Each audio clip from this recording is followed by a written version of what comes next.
Well, welcome to the Fire Mountain Gems and Bead Jewelry Design Studio. I'm Esther, and today I'd like to show you how to do the netting stitch. I'm using a number 10 needle and the D size Nymo thread. Also using the number 8 Dyna-Mite beads. And the reason I've chose these is that when it comes to doing the netting stitch, I like the rounded beads because they kind of fit together better versus using the delicas, which if I was doing anything that was in peyote or looming, I would definitely want to go to more of the Japanese cylinder beads. So first thing I'm going to do is put a stop bead on, and I have this little odd number 11 here, and I'm going to put him on, slide him all the way down to the end and just leaving a tail, going back through the same direction and pulling it tight. What this does is it wraps around the bead so that it holds him snugly in place. So in doing the netting stitch, I'm going to do a 5 bead pattern. So I'm going to put on a green bead and 3 orange. I'm doing more of the orange than the green because I favor orange more. Although green is the Pantone color of the year this year, so now you can pinpoint what year this is if you're familiar with Pantone.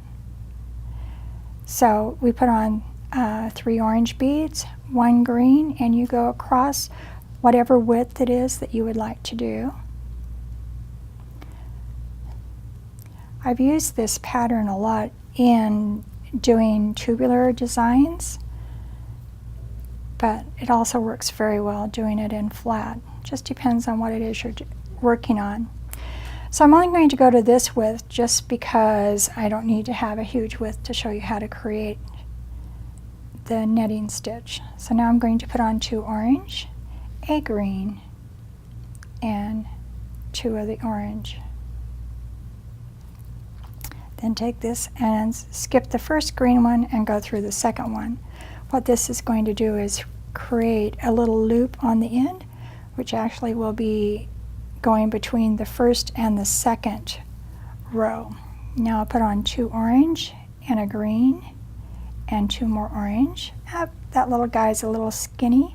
I'm going to put him on the side and save him for a later date when I need a thinner bead. It's one of the reasons I like using the Dyna-Mites, because they're not always perfect.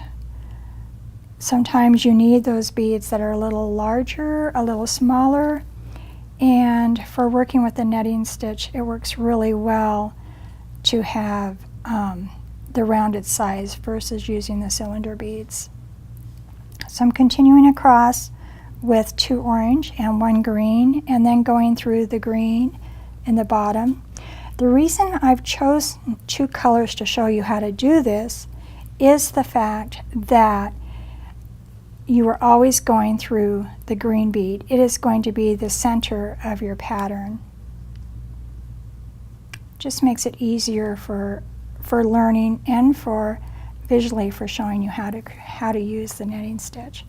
So when you get to the end, you flip it over, because I always like working the same direction. And now I'm going to put on 2 orange, a green, 2 orange, continuing on. This time I'm going to go into the green bead. It's on the top of the loop, and pull it up. As I'm doing this, you have to kind of work it to get it to look right. It looks like a little mess at this point, but really it works out. I promise. It does work out. You go through and you look for the green bead that's in the loop, not in your base, and do it and pull it up. So let me just show you what this looks like. When you get a few rows, it really makes sense. This one's in the mirror image with more green and less orange. Can't imagine why I chose that. No, I'm kidding. Green's beautiful. But it shows you how the netting stitch actually looks. It gives it kind of a little lattice look.